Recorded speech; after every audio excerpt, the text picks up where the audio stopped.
ортаға Заринаны шақырамыз.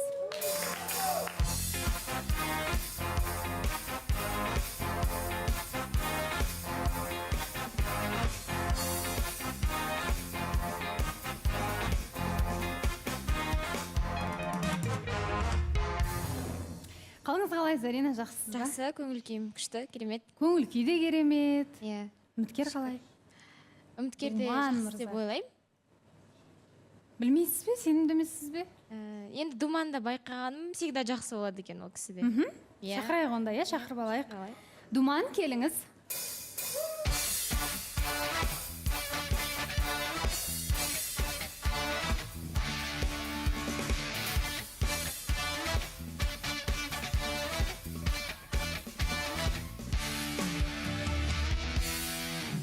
Думан, қош келдіңіз, қалыңыз қалай? Саламатсыздар ма? Жақсы, шүкір, аман-есен. Қалайсыздар өздеріңіз? Бәрі жақсы. Осы жолы енді кездесу болған шығар, жақсы. Болды, иә. Фото-видеоларыңыз бар ма? Иә, бар. Көріп алайық, онда кездесу қалай өтті екен?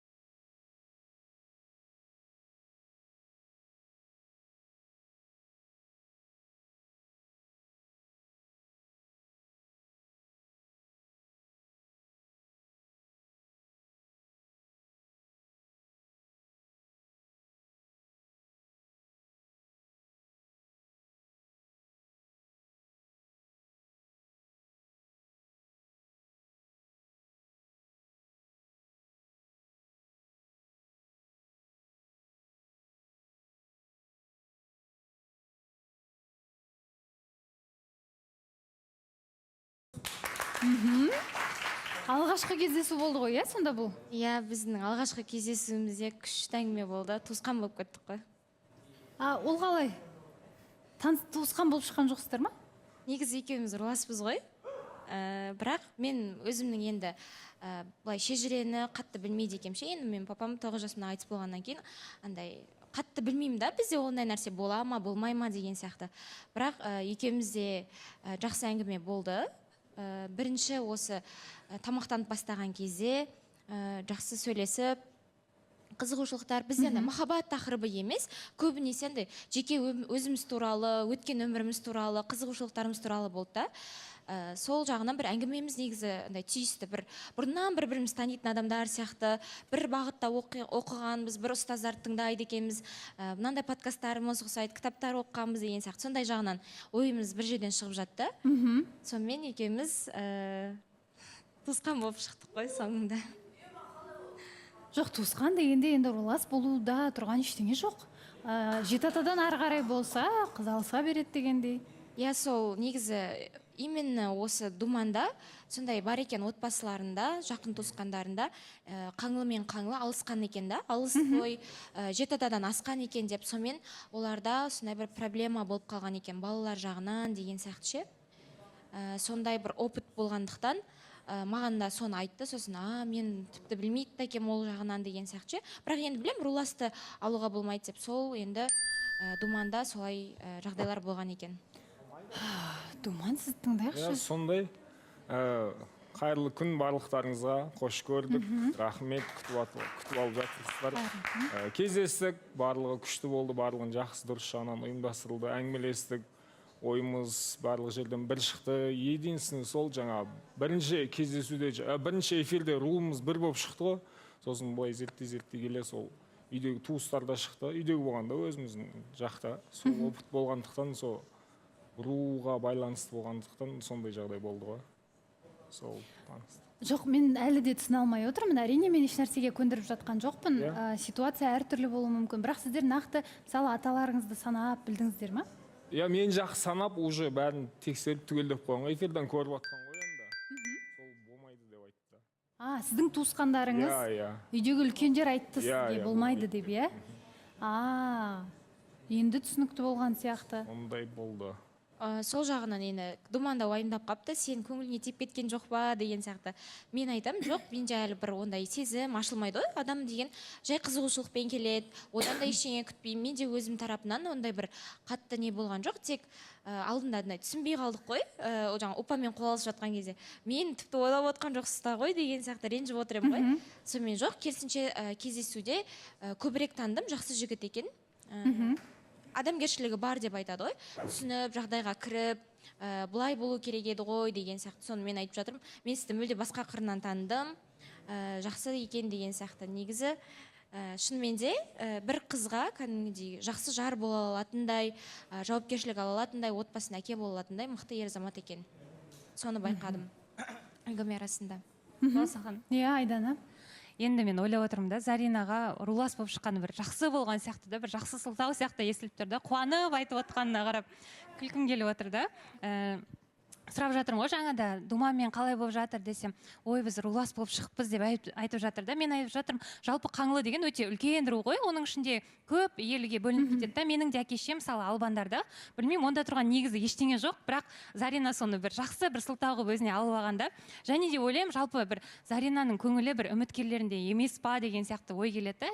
Әйтпесе өте жақсы үміткерлер келіп жатыр да, бірақ сонда да бір Заринаның көңілінен ешқайсысы шыға алмай жатыр. Үміткерлерде емес, сонда кімде? Жоқ, ол әлде жалпы? Иә, жалпы бір үміткерлерінде емес, бір өзі бір басқа бір нәрселерді ойлап, бір сөйтіп жүрген сияқты. Әйтпесе бір тым жақсы үміткерлер келіп жатыр да, мына жақта басқа қыздардың да көздері түсіп отыр деген сияқты.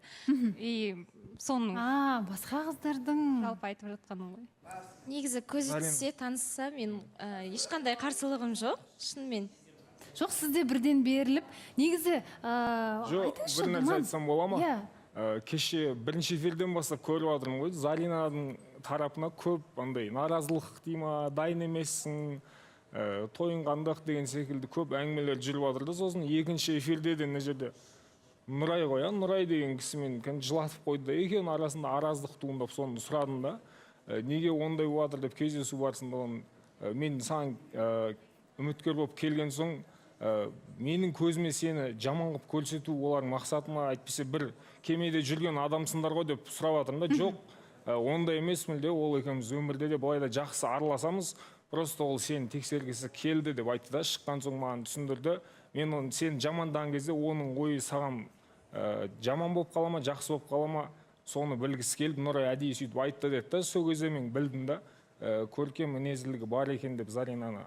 Сосын жаңа сіз айтып жатырсыз, Зарина осындай жақсы сылтау болды деп. Ол сылтау Зарина байланысты емес, ол сөйлесе келе ең соңында өзім айттым оны.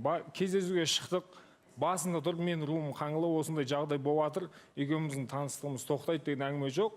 Барып отырдық, сөйлестік, ең соңында Зарина осындай жағдай, руымыз бір, мен тараптан осындай қарсылық білдіріп жатыр деп түсіндірдім. Жақсы деді. Зарина тараптан ешқандай не болған жоқ. Олсахан, мына жерде ше, мен Айданнан сөзін түсінбей отырмын. Бір минут, жақсы, енді мүмкін осы таныстық тоқтап жатқан жағдайда, осы шақта отырған бір басқа қыздарға бір сезіміңіз ашылуы мүмкін бе, таныстық ұсынуыңыз мүмкін бе? Жоқ, мүмкін емес. Менің жағдайымда мүмкін емес. Баласахан, мынау түсініксіз жағдай болып тұр ма? Айдананың айтып отқан сөздері ше, руда тұрған ештеңе жоқ, сылтау сияқты. Қалай ол руда тұрған ештеңе жоқ болады? Тектіден текті туады, тектілік тұқым қуады деген сөз бар қазақта ше. Просто тектілікті сақтау үшін аталас бауырлар бір-бірімен қыз алыспау керек. Сондықтан ғана сол ата дәстүріміз сақтап келе жатқаннан кейін бар, біз осындай жақсы ұлт болып келе жатырмыз. Біздің құндылығымыз соның арқасында сақталып келе жатыр. Ондай нәрсені телевидениеде отырып айтып халыққа дәріптемеңдер. Ол дұрыс емес, руға қарау керек. Бір рудан атасы жақын болып тұрған 12 ададан аспаған адамдар қыз алыспау керек. Олай айтпа, Айдана, дұрыс емес ол. Баласа ханым, мен 7 атадан асқан жағдайда бізде қазақта бар ғой ондай. 7 атадан асқан алса береді. Жоқ, енді аспағанда көз жеткізіп тұрып кеп тұр ғой енді олар. Асып кеткен бұл кісілерде. Жоқ, болмайды деп айтып тұр ғой, болмайды деп айтып тұр ғой, Баласа ханым. Менің түсінгенім бойынша сіздер санады дедіңіз ғой. Иә, тексе, в общем, түбі болмайды деп айтты ғой. Болмайтын болғаннан кейін болдырмау керек. Біз үйдегі жоғарылар тыңдаймыз ғой, тем более оңтүстік жақ оларға жоқ, осыны алып келем, болмайды деген әңгіме жоқ. Қазір сөзіңізді бөлейін, бізде дәл қазір жарнамадан кейін қай қатысушы қыздың көзі түсіп отыр деді, соны білетін боламыз. Оралдық, және де енді атаға байланысты жаңа Оразғали, Айдана сөздеріңізді аяқтамадыңыздар ғой. Баласа ханым, енді Оразғали айтып жатыр ғой, мен бір дәстүрді білмейтіндей бір, мен білем ғой жалпы енді жеті атадан бастап қыз алыспайтын білем да, бірақ енді Қаңлы, Албан деген жалпы енді үлкен рулар болғандықтан, оның ішінде көп елге бөлінетіндіктен енді негізінде ала береді ғой деген мағынада айттым да, бірақ мен жеті атаға толмай қыз алыса берсін деген мағынада айтқан жоқпын, мүлдем ондай бір посыл тастаған жоқпын, солай түсініп қалыпты да Оразғали. Жоқ, мынандай ғой, олай түсініп қалғандай емес. Мәселе жеті атадан асса да мейлі үлкендер қарсы болып тұр үйде деп бұл жігіт айтып тұр ғой. Және де просто ол нәрсені толық айтылмағаннан кейін ол жігіттің тарапынан да жеті атадан асты деп. Қазір сен елдің айнасы екенімізді ұмытпаңдар телевизияда отырғаннан кейін. Елдің алдында отырғаннан кейін сол нәрсені солай руластарымыз қыз алыса береді деп айтатын болсаң, ол нәрсені көп халық дұрыс түсінбеуі мүмкін. Және де сен басынан бастап рулас деген сылтау болды деп емес, онда сен адам құсап жігі-жігіне бөліп әңгімені дұрысынан айтуың керек. Мен айтып жіберейінші. Мен бұл жерде енді өзімнің пікірімді айтуға құқылымын деп ойлаймын да. Енді Оразғали солай түсініп қалды екен деп мен үндемей отыра алмаймын да мына жерде. Енді Оразғалиден кешірім сұраймын солай түсініп қалған үшін. Кешіріңіз, Оразғали. Ондай емес. Мен сені дұрыс түсініп қалып, сені табалап отырған жоқпын. Просто мына жерде мынандай ситуация болып тұр да. Сен басынан бастап дұрыс айтқан жоқсың, сол нәрсені мен астынсызда кеттім, болды. Одан артық ештеңе жоқ. Негізі бағана әңгіме болып кетті ғой, Заринаға бір әжем сылтау болды деген зат. Мен ойламаймын, что Заринаға ондай сылтау болды деп. Негізі білеміз да, тіпті шымылдық ашылып кездесуге бармай қайтар жіберетін қыз екенін білеміз да, егер бір нәрсе ұнамай тұрса. Сондықтан енді бұл тараптан тікелей бір жігітке сұрақ қою керек сияқты, неге жеті атадан асты ма, әлде аспады ма, сол нәрсені дұрыстап ұғынып алсақ. Жоқ, біз жаңа айттым ғой, үйдегілерді тыңдаймыз деп, ағаларымыз, мен өзім де туған әкем. Жоқ, бауырым, ол нәрсе дұрыс, үйдегілердің тыңдағаның, үлкеннің жаңағы көрген дүниелерін айтады ол кісілер. Бірақ асты аспады, тікелей сұрақ. Амайсың болды деді ғой, енді мен оны сұраған жоқпын, асты ма, аспады ма деп разбираться еткен жоқпын. Бірақ егер саған қызық болса, бұл таныстық маңызды болса, сен оны сұрайтын ең, және дальше оны түсініп, не үшін олай болды, не үшін қойды деген сияқты сұрақтар болатын бет деп ойлаймын негізі сенің тарапыңнан. Просто сен өзіңде тоқтаттың деген сияқты. Жоқ, жаңа айтып жатыр ғой, біздің әулетте сондай бір случай болған. Жеті атадан асты деп көз жұмып алды, бірақ сонда да жаңағыдай өзінің кері әсерлері болды да ол жерде. Сондықтан сақтану ғой енді бұл жерде. Осы бауырым. Осыған енді баласағам айтайыншы, анда бір сөз бар ғой, сүйген қызым рулас болды деп әттең ай, махаббаттан сұрап жүрмін кешірім деген сөз бар да ше. Сондай бір негізі случайлар болған менің өмірімде де ше. Негізі шынымен де бәрібір ата-ана келіспейтін болса, бәрібір де қоя салған дұрыс. Негізі ше по-любому кейіннен де бір әңгімелер болады да, үйленгеннің күннің өзінде. Ал егер де рулас болмасаңдар ше, Зарина сенің көңілінен барлық кәдімгідей қалай бар солай шықты ма көңіліңнен? Сол үшін Заринаны таңдап келіп отырық қой. Жоқ, одан сен кездесуден кейін айтып отырсың. Иә, сөйлесіп жаңағыдай өзі айтып отыр ғой, разылығын білдіріп, ырза болдым деп, жаңағыдай бірдей бір семьяны ұстайтын жігіт болады екен деген мненияны сол ой қалыптасқан үшін айтты деп ойлаймын. Осыған тарихтың түбін ақтарып тастаған құсап, ой, жек-жегімен бөліп айтып жатыр ғой, жігіттер сөйлеп жатыр ғой. Мысалы, рума екеуі де Қаңлы ма, келін қай жақтікі дейді, келін де Қаңлынікі десе қалай естіледі ол? Ыңғайсыз ғой мысалы. Жеті атадан асты ма, аспады ма?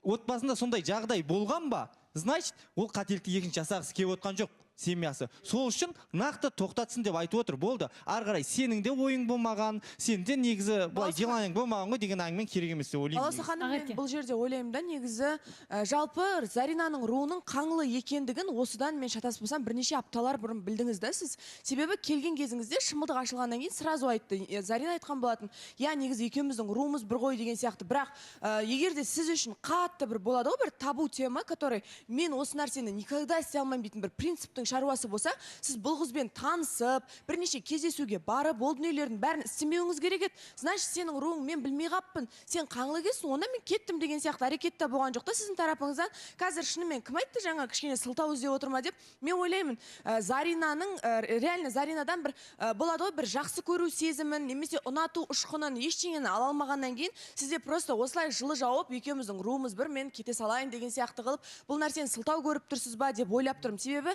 расымен де Зарина негізі білеміз ғой, шынымен адамды ұнатып, бір симпатиясы ашылса, ол сразу басынан бастап көрінеді. Негізі Заринаның сөйлегеннен, майысқаннан, басынан да бастап, даже если сіз дулат болып, сіз Қаңлы болсаңыз да, екеуіңіз бір-біріңізді мүлдем андай қылмаған сияқтысыздар. Бір болады ғой, қызығушылық ашылып, мен осы адамды танығым келеді деген сияқты. И мен Заринадан өзінен де сұрағым келеді.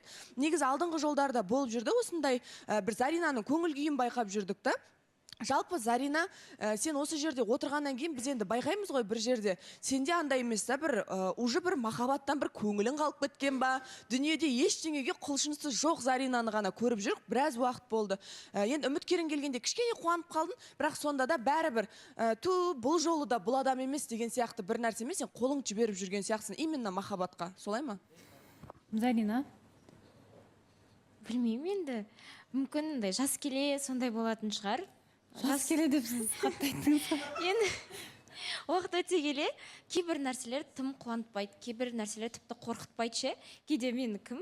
Опа всегда қорқытып жүреді да, сол сыртта. Осын кейін, не қорықпайсың сен дейді да, мен өткен көп нәрсені уже қорықпаймын. И кейбір нәрселер тіпті мені қатты қуантпайды ше. Мүмкін жүрекке ол нәрсе жетіп тұратын шығар, бұл нәрсе сенікі емес деген сияқты.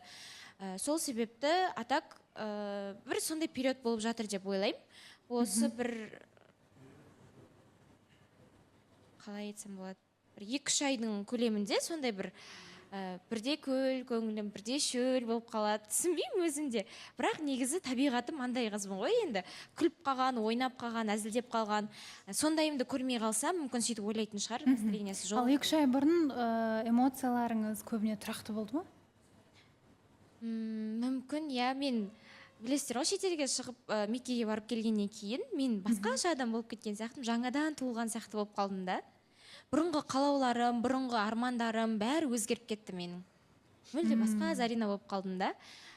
Кейде өзімде түсінбей қалам, мен мына сөзді қалай айттым, мен қандай болғам мына кезде деген сияқты ше. Не үшін балалыққа салып, неге біреудің көңіліне қарағам деген сияқты моменттер болғанда.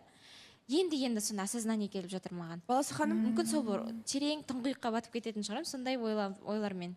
Мен тағы да бір енді кішігірім сұрағым пайда болып тұр. Енді Зарина, сен білмеймін, енді біз білеміз ғой, енді қыз балалары бір адамды кәдімгідей бір ұнаттым-ау дегенде, сол адаммен бір воспоминание болады да, и сол нәрсені каждый келген новый адамға осы жер ұқсамайды, туф, анау болғанда осындай әрекет істейтін еді деген сияқты бір мысалдармен айырбастай береді да. И содан кейін білмеймін, может быть, сенің бір кішкене махаббатқа қызығушылығыңды жоғалтуың бір білмеймін, осы бұрынғы бір сері жігіт бар еді, мені бір бәрінен қатты жақсы көріп еді, бір осыған келмей жатыр деген сияқты бір салыстырасың ба негізі? Кім екен біліп отыр ғой сен де менді. Жоқ, шынымен кімді меңзеп тұрғанын түсінбей тұрмын. Сені ең қатты жақсы көрген жан десем түсінетін сияқтысың. Білмеймін, мені әлі қатты жақсы көрген жан. Ол сөздерім зая кеткен ғой менің. Ол сөздерді мен айтқанмын. Мен оны махаббат деп қабылдағам, ол адамның тарапынан жақсы көріп болған, ол адамдардың тарапынан жақсы көріп болған деп ойладым. Сөйтсем, олардікі жай балалық, өзімшілдік, жай тұрақсыздық болған екен негізі. Балсаған, жаңа айтып Просто мен енді көрмедім ғой, қосылақ жобасына дейін жігітпен жүріп көрмедім да, Баласахан. Осы жобаға келіп, бір жағынан рахмет айтам да, көзімді ашып берді да, сөзбен оттай беретін жігіттер бар екенін, сөзбен қазір саған әдемі бау-бақшаны сыйлай салады, әдемі сарайды салып береді сөзбен, бірақ іске келген кезде сені жаңа балота дейді ғой, балотаға лақтырып жібере салады, ең жаман адам сен бола саласың. Сосын менің миым сенбейді да, қалай деп ше, қалай бұл адам бұлай нәрсені айтады. Вроде бір бүкіл нәрсесін саған айтты ғой деген сияқты, тіптен салса артынан жамандайтындары да бар екен да. Сосын анадам кейін бетіңе қарап күліп тұрғанда, мә деймін да, мынау не деген қыз болып, мен бұны жамандамайын, бұл мен қалай жамандап жүр деген сияқты ойлар болады да. Бір сұрақ бар да, тағы бір. Кім туралы айтып жатсың негізі? Жалпыламай кетіп жатыр. Жоқ енді, мен саған айттым ғой. Бүкіл обидам шығып. Мен саған айттым ғой, сені ең қатты жақсы көрген жігіт деп. Енді сенің миыңда да, менікінде де біреу тұрған шығар, енді кім туралы айтып жатсың? Жоқ, әркім, бәрі бар. Себебі Баласахан жаңа көңіл күйімде болмайтын сол шығар. Кейде не деген адам деген сияқты ше. Ойлап қала беремін. Сондай ой келіп қалады. Не деген адамдар емес, адам деген сайын ақыры ойыңызға бір адам келетін болып тұр ғой. Мысалы, бір рет жаңағы сәттәулеттің тақырып шыққан еді ғой, мамасымен. Сол кезде де мәссаған, мен мына адаммен 2 ай, 1 ай таныстықта болсам да, қалай танымағам деп ойлаймын да. Сосын әсеммен бір рет әңгіме айтып қалған кезімізде де Расулбек жамандаған екен мен туралы, Зарина бүйтіп айтқан, мен алдыма бірдеңе деген сияқты. сондай әңгімелер өте көп та баласа ханым. Қайта шүкір, енді Тәуіржан Айгүлге жамандамай жүрген шығар, надеюсь, ол бала жақсы, солысымен әйтеуір бір ерекше болып тұр ғой, жақсы болып естелікте. Бірақ басқалары бір андай көңілім қалады. Бірақ енді Думанды олармен салыстырған жоқпын, салыстыра алмаймын. Бөлекше ойлайды, жақсы ойлайды, андай айтады ғой, кругозоры басқаша жігіт екен, иә, ойлау көкжиегі басқаша. Оу, мен не істедім? Қандай жағдай болса да бірінші мен есіне түсетіне қуанамын, мен Саддаулет деп. Жоқ, бірінші емес, Ақерке сұрады ғой, салыстырасың ба сен ең жақсы көретін адам деп. Мен сені айтқам ғой, енді осы жерде ең қатты жақсы көрген адам деп. Енді шынымен барын салды, көрсетті махаббатын, бірақ соңында әдемі емес болып қалды тірліктер, жаңағы таныстық тоқтағаннан кейін. Болды, әдемі қыла саламыз ғой, проблема емес. Керек емес. Солай жабық әдемі болып жабыла берсін. Жоқ, ол андай. Әлде Заринаны жақсы көрмедіңіз ба? Я баласа ханым сөйтіп айтты ғой, бала болғам деді, оның арасында еңлікті жақсы көргем деді. Болды ғой, одан кейін несін ол нәрсені? Қызғанып жатсың ба не? Жоқ, қайдағы. Құдай сақтасын. Аллах сақтасын. Сақтансаң сақтайды ғой, андай. Мен сақтанып жүрмін ғой, сен тиісіп сөйлемесең болды маған. Тиісіп жүр ма бұл кісі? Қойыңыз. Алдында болды ғой тақырыптар ше, сол кезде артымда отырып алып, миымды жейтін да, мен сенің ойыңда жақсы адам болып қалам ба бірдеңе деп сол айта береді да. Оған не үшін маңызды деп ше. Бірақ оны ортаға шығып айтсам тағы да Зарина Саддаулетке ой бар деген сияқты болады. Осыны қойшы, үндемей-ақ қойыншы деп үндемей жүрдім. Даже қатысушыларға айтатым ғой рекламада, қарандаршы деп ше. Тіпті Ернар екеуміз татуластырмақшы болған. Болды, осы жерде қол алсындаршы деген сияқты. Бітсін осы жерде екеуіңнің шайқастарың бітсін деген сияқты. Ернар татуластырмақшы болды, бірақ мен жоқ, керек емес, рахмет дедім. Жаман адам мен болып қалайын, жақсы адам Саддаулет болып жүре берсін дедім. Бопты енді болған әңгімелер болып кетті. Баласа ханым, бүйтіп созудың қажеті жоқ. Мен кезінде болған ондай нәрселер. Кезінде жақсы көргенбіз. Алдында енді балалық деген сияқты нәрсе. Мен бір ерегісіп айтқан сөздерім шығар. Бірақ кезінде болған нәрселерімді мен мойнымен көтерем, жігіт адам, сезімім болған, қатты ұнатқам. Бірақ қазір бәрі жаңа да өзі әдемі айтты, әдемі кітап, әдемі жабылып қалған. Сол үшін бір артымда бүйтіп ойнап қалсам, тек сенің бір білем ғой, мен сені танимын, қаның аз екенін білем, сол бір көңілін көтеріп қояйын деген сияқты. Сол үшін атак бір андай. Причем тут менің қаным? Жоқ енді андай, просто сен кейде қаным азайып кетеді, одан сайын ішіп атсың сен еткен менің қанымды. Сенімен сөйлесіп жүрген кезде сен үнемі көңілді болып жүретінсің. Мен сол кездерді бір андай қалай айтсам болады, бір настроениесі көтеріліп қалсыншы. Енді алдымда клоун болып тұрсам қалай күлмеймін, всегда күлдіресің ғой сен бәрін. Сөйлейін да мен. Сөйлеші ал. Бүйтіп тұрады да, просто настроениесі қалған кезде бір настроениесін көтере салайын деген сияқты бір ойлар болады шынымен де. Анау бетіне қарап отырам, беті аппақ болып кетеді кейде ше. Ойлаймын, бір нәрсені қатты уайымдап отыр ма, бір нәрсе болды ма деп. Сосын Заринаға көп... Саддаулет, сіз жоқсыз. Ойларыңыз бір жақта жүреді, сөйтсем ойыңыз Заринада. Қойыңыз, ондай емес, просто адам ретінде саған байқап бәрін көріп отырмын. Сіз асығыс емессіз ба негізі? Нормально отырмын. Сіз біртүрлі отқан сияқты мына жерде ше, негізі екі кетіп жатыр әңгіме. Қашанғы жалғасады, осы жерде адам отқан кезде екеуіңіз темаларыңыз қашанғы жалғаса береді? Темаға кіре алмай жатырмын. Бастаған жоқпын. Мандай ғой негізі, болмайды деді, семьям болмайды деді, енді бұл кісі не күтіп отыр деймін да, мына жерде ыңғайсыз болып жатыр деп жатқаным ғой. Болмаса мына жерде бір қыздары болса көріңіз деп жатқаным ғой. Жоқ, ондай. Жоқ, жаңа айтпақшы, бір қыздың көзі түсті деген әңгіме болып еді ғой. Иә. Айдан айтқалды ғой. Сіз айттыңыз ғой. Ақыр байқап қалғансыз ғой. Енді мен жалпы құрбыларымның талғамын білем ғой. Жалпы бұл Думанның сырт келбеті, бойы деген сияқты негізі Жансаяның талғамындағы жігіт та. Бүжай ағам не болды? Бүжай ағам тоқтаған жоқ әлі. Жансаяда қазір таныстықта жүргендіктен енді сөзімді қайтып алдым деңізші. Иә, сәл бір әттеген ай деп қалған бар деп ойлаймын да Жансаяның. Ал одан бөлек? Негізі одан бөлек тағы бір қыздың бір ойы бар сияқты да. Сол қыз кім екені маған қызық болып тұр, жарнамадан кейін білеміз. Тек сол бір нәрселерді айттым, бірақ ешқандай өкпем де жоқ, ренішім де жоқ, үміткерлермен салыстырмаймын оларды. Баласы ханым, салыстыру дұрыс емес шығар.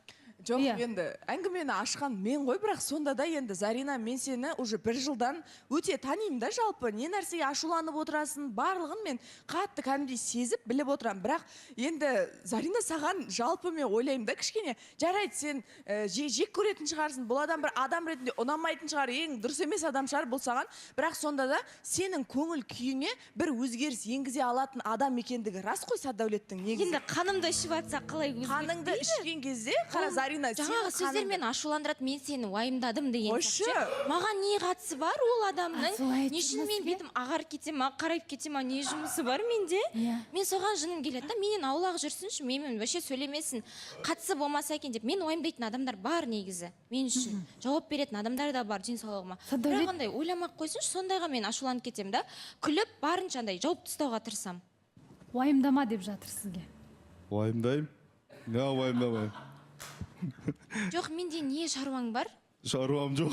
Просто уайымдаймын Сен сыртынан. айтарыңды айтып болғаннан кейін керек емес Сәтөлет. Не істеп? Сен көп нәрсе айтып тастадың, өзіңе білінбейді. Мүмкін сен үшін ол нормальный сөздер шығар, ол басқа қыздарыңа, бірақ маған ол ауыр тиіп кеткен кездер болды. Сен жаңағы өзіңді ғана ойлап, өзіңді ғана айтқан кезде мен бұл осындай адам екен ғой, мен танымаппын дедім, болды. Сен жаман демеймін, мен сен просто өзім ойымша ең жақсы адам, ең шынайы жақсы көрген адам деген сияқты өзім қалыптастырып алғам ғой, ол менің кінәм, болды. Солай жабылып қалсын.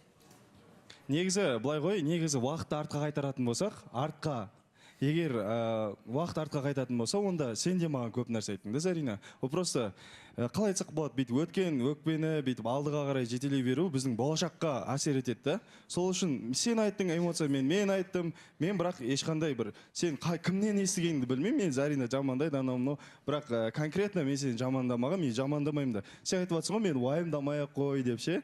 Сен просто мен сыртыңнан уайымдап жүре беремін, ол ешқандай проблема жоқ. Ол бір сезім анау емес. И сен менің уайымдамауыма сен маған запрет қоя алмайсың. Ол мендегі нәрсе да. Мен өзіме жауап беремін. Сен өзіңе жауап бер. Егер де шынайы мен сөйлегенде ашуланып кететін болсаң, онда білмеймін, сенде бір басқа эмоция болу керек еді. Мен сөйлесем, сен күлесің кәдімгідей. Қазір де қараш күлкің келіп Жоқ, мен енді қалай не істеймін, Сәтөлет, түрімді тыржитып алып отыра алмаймын. Мен осындай адам реакцияда, защитная реакция, мен осылай күлемін да адамға. Андай алшақ тұрсын деген сияқты ше, енді күліп жауап беріп отырмын, тез жабылып кетсінші, айқай шуға ұласып кетпесін деген сияқты, болды. Сенің просто сол уайымдағаның маған зиян тигізіп жатыр. Егер шынымен маған зиян тиген қаламасаң, ойламақ та қой, вообще уайымдамайық та қой, аулақ. Полный ойыңда, сөзіңде, ісіңде, денеңде полный 5 метр ма ар жүрсең болып, жақсы маған сол.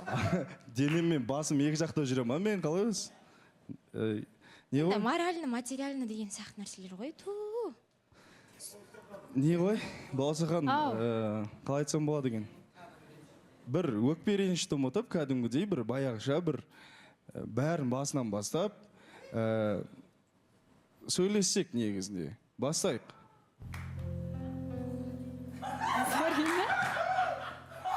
Дос ретінде. Керек емес, дос болмай-ақ қойдым, Сәтөлет. Мен сенімен жақсы дос боламын, білесің сен.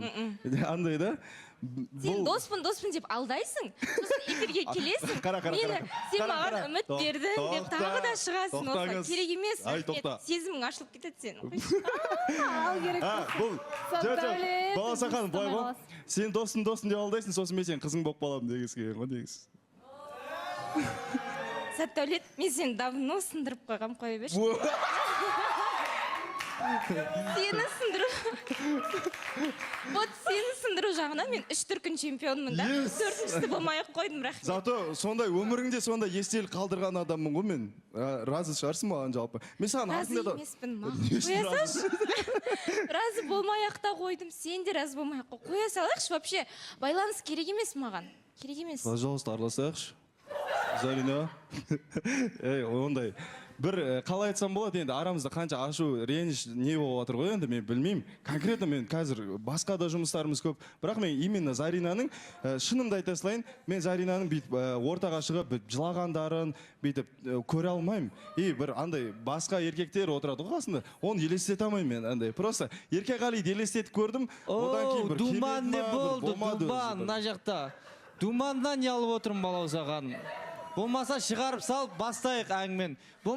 Думаннан да Айгерімнен де ялып отырмын мен балаусаған. Сіз болмасаңыз тіпті біздер ұмытып кетіп жатыр.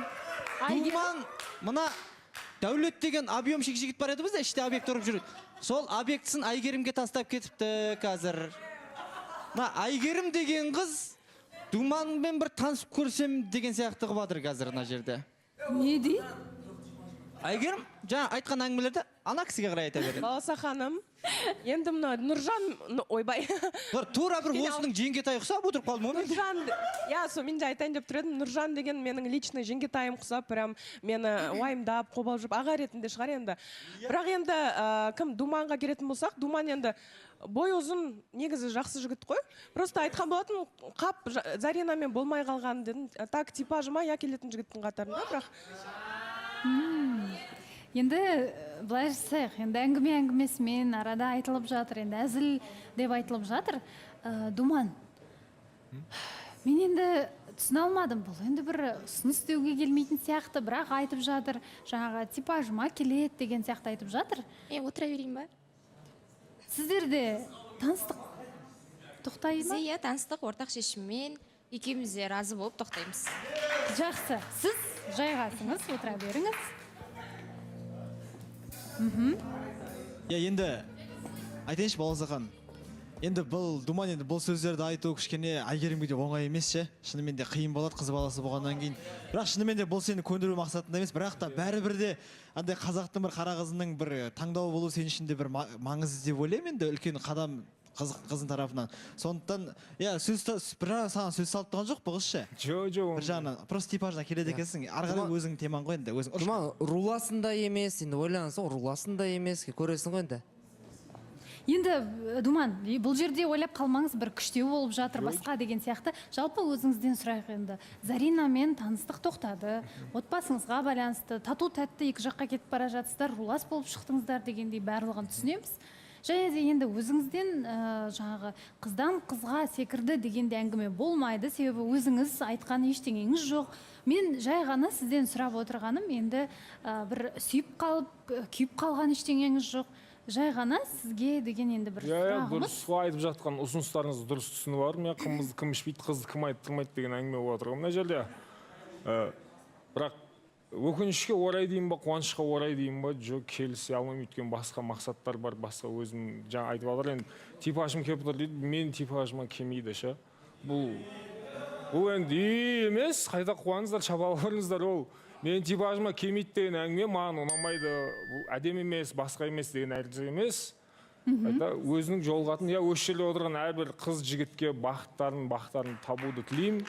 Қуаныштымын эфирде болғаныма. Енді мына жерде кешірім сұраймын, енді Думан былай ойлап қалған шығар, бір Әйгерім өзінің ниеті деп. Жоқ, біз өзіміздің көзқарас болғаннан кейін Әйгерімге айтқан болатынбыз. Сіз ойлап қалмаңыз мына жерде. Әйгерім отырып ойды, ондай емес. Әйгерімнен біз сұраған болатынбыз. Әйгерім қалай негізі жалпы деп. Білем, бірінші. Сіз анда бір самооценкаңыз көтеріліп кетті да мына жерде. Сәл қыздың да несін нету керек болды. Біз айтқызған болатынбыз. Әйгерім аузынан шыққан жоқ, сразу айтайын. Мына жақта енді Думанға қарап отырмын, самооценкасы енді өзіне көп алып кеткен жігіттің қатарына алдында бірінші күнде Зарина келгенде айтқан едім, жылтырлығы көрініп тұр деп ше. Енді бірақ типажына болғанда кішкене ойы жақсы жігіт дегенде айтқан болатынмын. Бірақ мен сізге ұсыныс білдірген жоқпын, осы күнге дейін Құдайға шүкір әйтеуір жігітке. Не болды, Балауса ханым? Білдірмегенде сізге де білдірген жоқ, просто типажыңыз жақсы жігітсіз, бойыңыз ұзын деген болмаса. Жоқ, бопта Әйгерім, не болды? Сонша жерден алып жерге салып, кәдімде аспанға көтеріп, кәдімде түсіріп тастады да, мен типажыма келеді, бойы ұзын деп кәдімде сондай мақтап алды да. Одан кейін енді бұл кісінің енді шынымен де қинамаймыз ғой, енді типажына келмей тұр екенсіз. Сіз туралы жаман айтып жатқан жоқ. Жоқ, Әйгерім анандай, Әйгерім мынандай, просто айтты. Мен типажыма келмейді, ренжімеңіздер. Маған ұнамайды ол қыз. Уақытын алғым келмейді деген сияқты. Қазір ортаға шығып алып, таныстық бастап, ертең тоқтатса тағы да бұл жігіттің артынан сөз келеді. Сол үшін олай керек емес сияқты, андай бір кішкене сөз үшін таптап тастау. Баласахан, осыдан кейін андай тақырып болмақ қойсыншы, жігіттер тықса-тықсын, бірақ біздің қыздарды осы жерде отырған жігіттер келген үміткерге болмаса келген бір жігітке тықпай қойыңдар ше. Сендерге бір өтініш. Просто бұндай нәрсе қалай? Біздің осы жерде қыздардың қадірін түсіреді. Сол үшін ондай нәрсе керек емес. Әйгерім де Алла қаласа жақсы жігітке өте лайықты. Алла қаласа келеді деп ойлаймыз. Сол үшін әркімнің жүрек қалауына тапсырып, бір-бірін күштеп, олай керек емес жігіттер болды. Жақсы. Енді әрине бұл жерде таныстық орын алмады, жақсы бір кездесу болып енді сөйлестіңіздер, тілдестіңіздер, бірақ соңына дейін бармады. Бірақ менің сізге айтарым, енді сіз міндетті түрде бақытыңызды табыңыз, өзіңіздің отбасыңызды құрып, өз сүйген жарыңызбен бақытты болғыңыз дегім келеді. Және сізге чемпион Кения Сансет шайын сыйға тартамын. Қара түйіршіктелген ешқандай да қоспасы жоқ, мінсіз сапа белгісіне ие болған чемпион шайын өзіңізге сыйға. Бақытты болыңыз. Рахмет келгеніңізге, шығарып салайық. Құрметті құрметті көрермен, біз енді әрі қарай жалғастырайық және жалғастыру үшін ортаға Расулбекті